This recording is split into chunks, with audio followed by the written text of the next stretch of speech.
In this video, I'll show you how to use Claude AI for tone matching. This is helpful when you want Claude to rewrite text while keeping the same tone or writing style. To begin, I'll make sure I'm already logged into my Claude account and on the main Claude screen.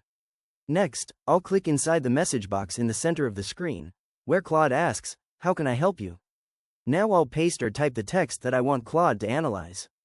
After adding the text, I'll type a prompt like, "Rewrite this text while matching the same tone and style."